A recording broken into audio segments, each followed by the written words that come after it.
soft little baby. Hey Faye, welcome. I want to show you Pickle. This is my Pookie Nice cat. This is Pickle.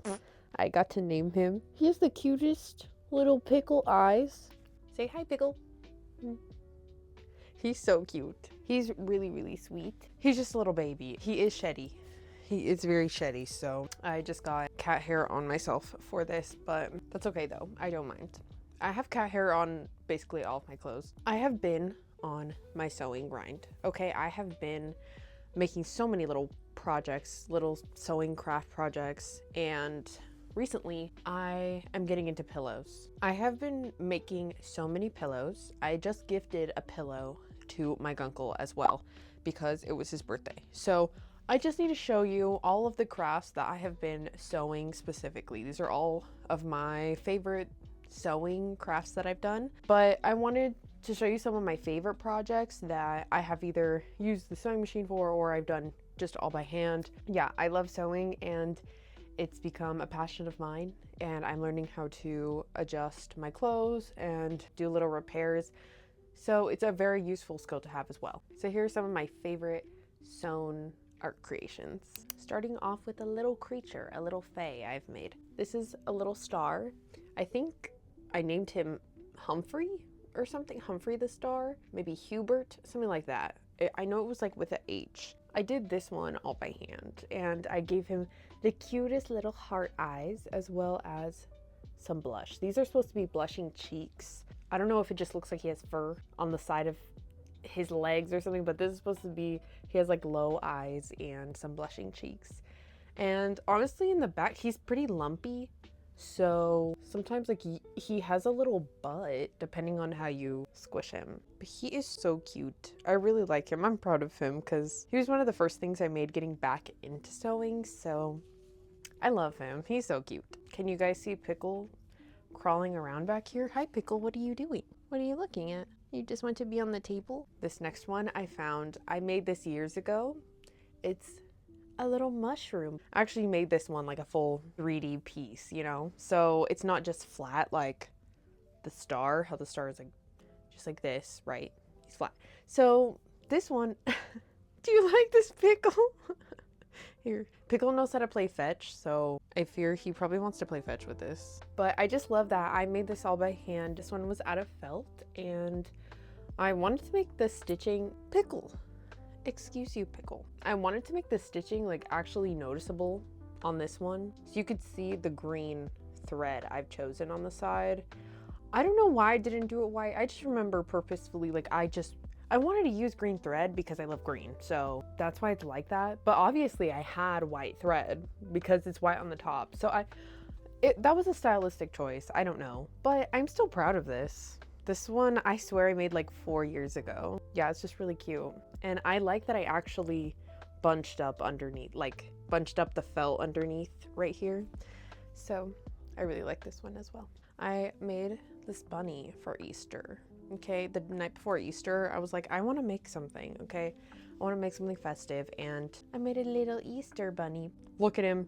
Look at his little face.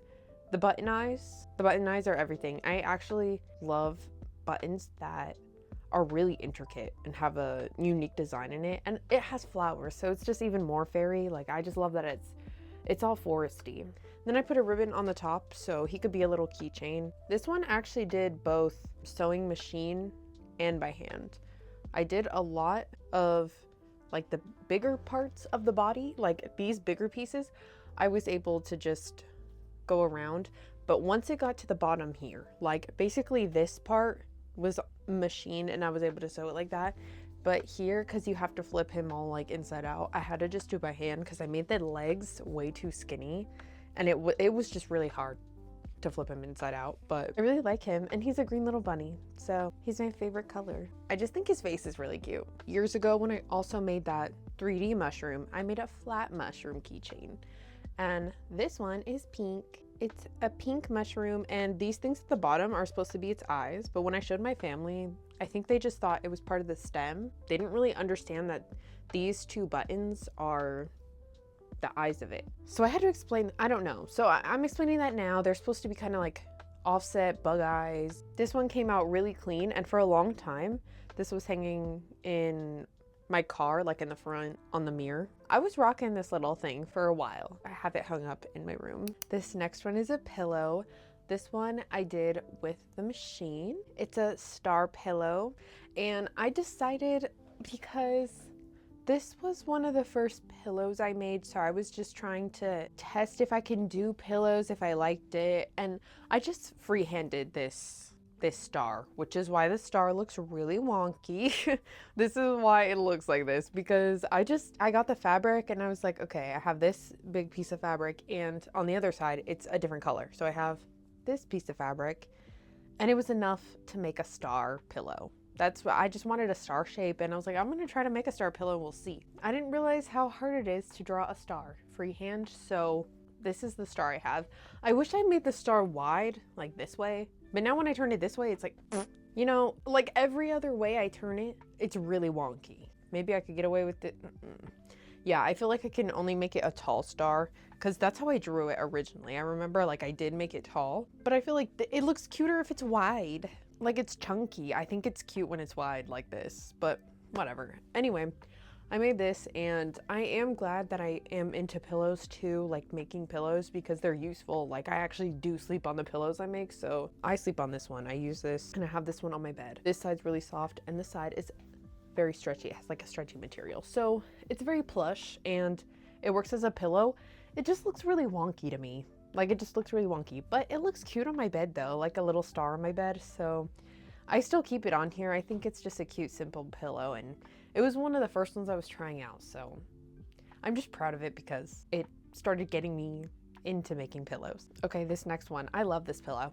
I love this one. I don't know if I should do anything with the back, let me know, but I made a green ladybug. It's literally a green ladybug pillow, and I just think she's adorable. Look at her. And I used this old, it was like a sports bra, bralette type of thing, and it had this lace material for the straps and for under the bust, the underbust, is that what it's called? So it had this material, and I just cut that up. It's floral, it's cutesy. I thought it would be the perfect headpiece for a ladybug. I think I want to make more bug pillows because this is like one of my favorite. I just love it. I love it. I think it's so adorable. This is actually pieces of ribbon, these circles. I just took my time, cut out some circles, and just as soon as I got one circle that looked pretty good and even, like an actual circle, then I just used that as a pattern and put it on the strip of ribbon, and I just used that as like a pattern piece, like a template. I also used ribbon for the centerpiece, you know, just to split these wings. Basically, this is one of my favorite pillows ever, and I'm really happy that I made it. I wish I made it a little more reinforced with the ladybug spots because they were just done by hand, so they're not super strong. You can have strong hand stitches, but these ones that I put in, they just aren't very strong, and I think because the material is so different, it's kind of hard because this isn't stretchy and this material is underneath. My fault, but like, look how cute this is. I just wanted to use what I had, so I do get my use out of it anyway. I literally just put my extra fabric that I have left over when you just have the little fabric scraps. That's what I put in the pillows, so I try not to throw anything away either, and I just keep whatever little fabric scraps I have left over and turn them into these. But the backside is very plain, so what do you think I should do? Should I just leave it like this? Because I guess it is finished, but the other thing I was thinking was how ladybug, like underneath would just be black. Like all of this would just be black underneath. So I'm like, should I just put all lace on this side, like try to find other pieces, or should I just leave it like this? Because I feel like this also looks fine, but I don't want to put both sides with the dots because I want it to be like, this is the top side of her. Okay. Anyway, yeah, this is my ladybug pillow, and I'm so happy that I made this one. This one's so cute. It's a really nice little headrest. Now, here is one of the more recent pillows I made. Da-da-da! This is a little apple pillow. It's not that little, but it's an apple pillow. I tried to tack down the leaves, like I put a couple stitches in the back, but they both ripped. Both of these ripped through, but it makes sense because it's a pillow, like I do tussle around in my sleep, so it isn't unusual that it happened, but I'm going to have to restitch the leaves down because otherwise they kind of flop. Wait, like they don't really stay out. And I feel like if they're not laid out like this, you can't fully tell that it's an apple. It's supposed to be a green apple, guys, but my mom also said it's shaped like a heart or like a butt, but like with the stem and the leaves, like you could tell, but that she said like the main shape is kind of like booty heart shaped. So I don't know. It is kind of like mixed reviews for, not that she doesn't like it. My mom does like it. She said it's really cute, but you know, I see it. I do see it. This is not fully just apple, I guess. Does kind of look like a booty shape. Is this booty? Do you see like booty from this? But anyway, this is my first time making a pillow with the lace coming out of the edge. Okay, I had never done that. And also, I never like thought about how the lace is like perfectly entrapped in between the fabric without it having a seam showing. I never thought about it until like I had to do it and figure it out. And it's not actually complicated. It's not complicated at all. But like I never thought about the process because I was like, how are they getting it in between in this pillow and you don't see the seam, you don't see the thread, right? Like that always had me lost. Like look at this. Like look. You don't see that I like put this on. No, it's like in between the fabric. That's what would confuse me. I feel like with sewing, you gotta think about all the steps first before you like start with sewing anything, or else you might do it wrong. Because sometimes I've just like sewed things inside out, or like, because you really don't realize, you really don't. This was one of the things that I never really thought about until I made it. And this is my first lace edge pillow. And I love it. I really love it. I want to get more lace. And this pillow is so big and like chunky that I sleep really comfortable on it because it's a long one that I can kind of just like hug and lay on. So I love this one. This one's actually very useful. I love making pillows that are bigger, not too tiny. Like the ladybug pillow, I love. I use her all the time just because she's cute. So I have her on my bed and stuff. But this one is more comfy. This one's more convenient because it's like big. Like this one's just a tiny, tiny little headrest. You know, this one's for Funky or Pickle, like one of the cats. But this is good for me.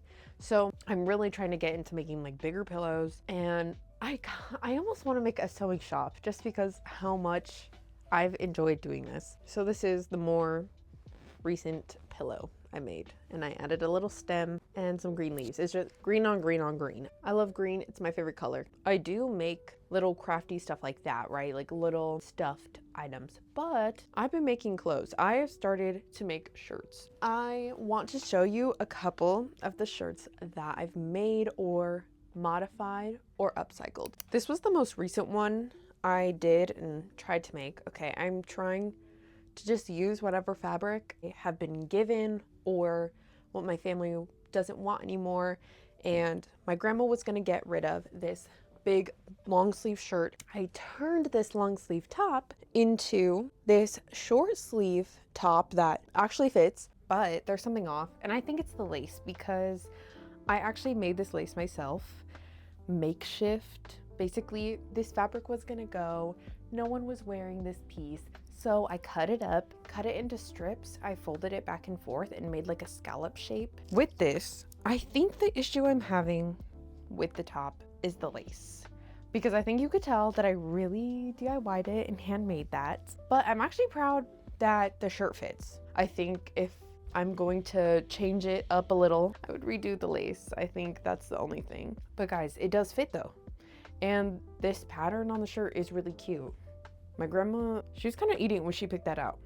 Cause look at this. Guys, I actually made this one wearable and I love it. Maybe it's just a little short, I think, cause I wear low-rise stuff, but this was another project that I actually made complete and wearable and it didn't go to waste. I thrifted this shirt. It was originally a big oversized tee that I found at the thrift. It was $1. Okay, it was only $1. So I actually was gonna sleep in it. Like I was gonna use it as sleepwear because I love having big shirts to sleep in. But I was not wearing it. I just noticed that I wasn't wearing it and I thought it was really cute. So I kept trying to style it with clothes that I had but it didn't fit right. So it looked really weird. I actually took a tank top that fit, I swear it's in here, no matter. Okay, I took a tank top that actually fit me already, okay, that I liked the fit of, and I used that as a template. So I laid it on top of the big fabric, okay, and I added a couple inches around the edge to count for seam allowance. That's the only thing. I mess up on that a lot, okay? Seam allowance is so important. Guys, you need to make it a little bigger, a couple inches bigger before you sew, because it's gonna get smaller once you sew it. It's gonna get smaller. I always forget that. I always forget it. So seam allowance, so important. Basically, I did that and it worked. It ended up working out really well. I think next time I can make the bust a little bigger. I just noticed there's a lot of support here. Other than that, I think I did a really good job. I had never made like a tank top like this. I did make, you know, this one, but this one was even after I made this one. So this is like one of the full shirts, tanks that I've made. And I will show you one more shirt. I think I have one more shirt that I've made, but it was my first attempt ever and it just kind of fits, but it looks kind of weird. I'll show you. And here is the first shirt I ever made. This one is the most comfortable, but as you can see backing out, it's not, I want to say it's just not the most flattering shape, so I just don't wear it that much. Also, I guess I just don't wear blue as much as I would rather wear green, but no matter, this was a nightgown that my grandma was getting rid of, and I turned it into this top. It's a really, out of all of them, guys, this is the most comfortable though. I think it's the material. It's just so comfortable and stretchy. I think the neckline is just really tall, so it makes me look almost boxy. I'm just happy with the fact that I was able to make a shirt and it's wearable. And really, I made this to go with the skirt I upcycled pretty much, because I didn't fully make the skirt, but I did upcycle it to match this. I was really inspired by this moon and star design, that another fabric that I had a couple moon and stars on it. This is the skirt that I usually wear with this. So I just sewed on this moon and some other stars. Just use this as a layering piece, and my family really likes this one. They think this one's so cute. I love it. I think it's really whimsy. Some other upcycling I've done is on this jacket. I decided that this was going to be my little patch jacket, I guess. On the hood I have this butterfly and a cloud. On the side I have a star. I tried to do this one with a machine, but you could tell I didn't fully understand the tension, and it's just kind of off. I don't know, it's just kind of off, but from far away, like, it's cute. It's just a cute little star on this. On the back, I cut out this butterfly from a different piece of fabric I had. So on the back, I have fairy wings. So I've grabbed this jacket so much more after I put these wings on it, because I was like, at least, like, if I wear this jacket, I got wings on my back, you know? Like, I am still fairy-esque. It's still a grab and go jacket. On the shoulder, I also have a little something. Let me show you. It's starting to fray around the edge, but I have this cute little mushroom. So that one sits on my shoulder, kind of like grows out. On both of the pockets, I put this little leaf embroidery that my mom gifted me. That also makes me feel very fairy-esque because I have leaves on my pockets. So this one was also just like a nice little upcycle, and I get to add to it all the time when I get a new piece, or basically if it's kind of fairy-esque, because I feel like up here, cloud, butterfly, we have a star, stars are whimsy. I just put what I like on it, I guess, or something that reminds me of the forest, or bugs, just the things that I like. I just like to put on here. And that's all, folks. Thank you so much for being here. I just wanted to show some of the sewing projects that I have completed and some things that I'm really proud of actually creating. So I hope to see more of you. Thank you so much for spending your time with me here. Please like and subscribe, comment, hype the video. So hopefully we can see more of each other. And if you like crafty fantasy content, feel free to check out my other videos. I think that you'll like them. So let me know what else you want to see from me. Bye.